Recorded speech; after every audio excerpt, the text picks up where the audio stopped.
اور امام کی غیبت تو آپ سب جانتے ہیں، میں اس کی طویل تاریخ میں نہیں جاؤں گی، تقریباً 1200 سال ہو گئے ہیں امام کی عمر کو. اور وہ غیبت کیوں ہوئی تھی کہ ظالم حکمرانوں نے ائمہ معصومین کو زہر دے کر قتل کرنا شروع کر دیا تھا. اور 11ویں امام کے قتل کے بعد، زہر دینے کے بعد، اللہ نے پہلے غیبت صغریٰ اور اس کے بعد غیبت کبریٰ قائم کی.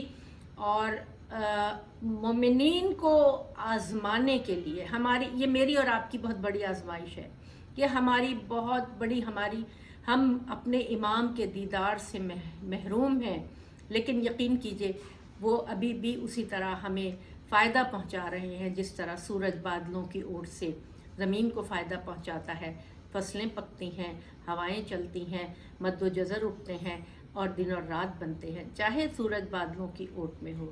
اسی طرح ہمارا رابطہ اپنے وقت کے امام کے ساتھ ایسا ہونا چاہیے کہ ہم انہیں حاضر اور موجود جانیں، اگرچہ ہم انہیں ابھی دیکھ نہیں سکتے، لیکن ایسی بصیرت پیدا کریں کہ جو امام کی موجودگی کو محسوس کر سکیں، کیونکہ وہ ہمیں دیکھ رہے ہیں.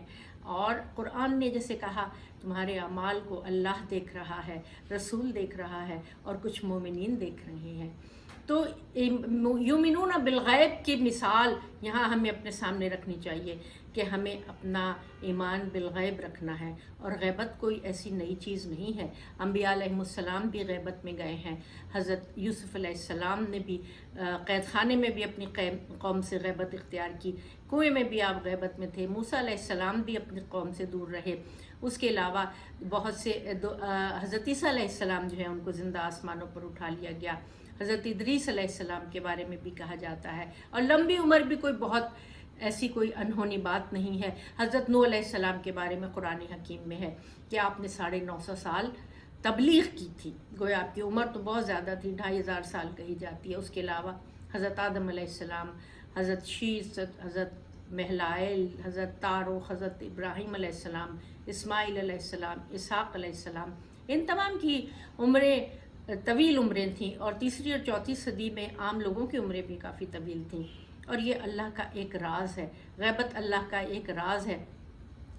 اور یہ راز جب ہی کھلے گا جب امام ظہور فرمائیں گے. اور ہمارے لیے یہ ویسے تو تمام مذاہب و ملت اور مسلمانوں کے تمام مکاتب فکر امام مہدی پر یقین رکھتے ہیں، لیکن ہم مکتب اہل جعفریہ کا سب سے بڑا اعزاز یہ ہے کہ ہم غیبت پر ایمان رکھتے ہیں کہ امام پیدا ہو چکے ہیں 255 ہجری میں سامرہ میں. امام حسن عسکری علیہ السلام اور جناب نرجس خاتون کی اولاد ہیں آپ. اور یہ خوبصورت کہانی ہے کہ کس طرح روم کی شہزادی امام تک پہنچی اور اللہ نے ان نیک بی بی کو منتخب کیا اپنی آخری حجت کے لیے، کیونکہ حضرت عیسیٰ علیہ السلام جب تشریف لائیں گے، امام کے پیچھے نماز پڑھیں گے، تو وہ آلریڈی اہل عیسائیت کے ساتھ ایک رشتہ قائم ہوگا. اور تمام نیک عیسائی اپنی ایکسپرٹیز لے کر، تمام نیک یہودی اپنی ایکسپرٹیز لے کر امام کے لشکر میں داخل ہو جائیں گے. یہ خوشخبریاں ہیں، یہ علامات ہیں جو امام کے لیے ہمارے سامنے رکھی گئی ہیں. تمام ائمہ معصومین نے امام مہدی عجل اللہ تعالی فرجہ کے بارے میں اپنے اپنے زمانے میں بہترین اقوال ہمیں ارشاد فرمائے ہیں. نہج البلاغہ میں صاحب نہج البلاغہ صاحب منبر السلونی نے امام کے بارے میں تفصیل سے آپ کے شمائل مبارک، آپ کے وہ علامات اور تمام چیزوں کے بارے میں بتایا ہے. اور ائمہ معصومین نے تمنا کی ہے کہ کاش ہم اس کے زمانے میں ہوں، کہ ہمارے قائم کا زمانہ بہت عظیم الشان زمانہ ہوگا. اور کہا گیا کہ علم کے اگر 27 درجے ہیں تو ابھی تک صرف 2 درجے کھلے ہیں، اور 25 درجے جو ہیں وہ ہمارے قائم کے زمانے میں کھلیں گے. اور خاص طور سے ماؤں کے لیے میرے پاس یہ پیغام ہے کہ آپ لوگ جو مغرب کی دنیا میں جو مائیں رہتی ہیں ان کی ذمہ داری یقیناً بہت زیادہ ہو جاتی ہے، کیونکہ ان کو ہر طرف ہر محاذ پہ ان کو ایک جنگ کا ان کو سامنا کرنا پڑتا ہے کہ اپنے بچوں کی تربیت کے لیے ہمتاً بس موجود رہنا ہوتا ہے. ان کے لیے ان کو اخلاقیات کے حوالے سے اور ان کو سماجیات کے حوالے سے اپنی اقدار کو تعلیم دینا، ان کو اجاگر کرنا، ائمہ معصومین کی حیات طیبہ کے بارے میں ان کو بتانا، ان کو تشویق دلانا، ان کو شوق دلانا، اور وہ ان کے ذہنوں میں یہ بات راسخ کر دینا کہ اسلام محبت کا دین ہے، فطرت کا دین ہے، اور اسلام عدل کا دین ہے، اور اسلام عین انسان کی خوشی اور مسرت کے لیے کام کرتا ہے، آسانی کے لیے کام کرتا ہے۔ اور امام جب تشریف لائیں گے تو انشاءاللہ ہم ایک ایسا قرآنی معاشرہ دیکھیں گے جو عدل و انصاف پر مبنی ہوگا۔ میری طرف سے بہترین دعاؤں کے ساتھ میں اپنے اس پیغام کو ختم کرتی ہوں، اور دعا گو ہوں کہ ہم سب کی توفیقات میں اضافہ ہو، اور لبیک یا زہرا کی جتنے خدمت گزاران ہیں، خواہران ہیں، جتنے بچے ہیں، خاندان ہیں، فیملیز ہیں، ان سب کی توفیقات میں اضافہ ہو، اور آپ کو خاص امام کی طرف سے توفیقات حاصل ہوں، ہمیں بھی حاصل ہوں کہ ہم ان کے ظہور کی راہ کو ہموار کر سکیں، اور ہماری طرف سے ان کو، ان کے دل کو مسرت اور خوشی ملے، اور وہ ہم سے راضی ہو جائیں۔ بہت بہت شکریہ۔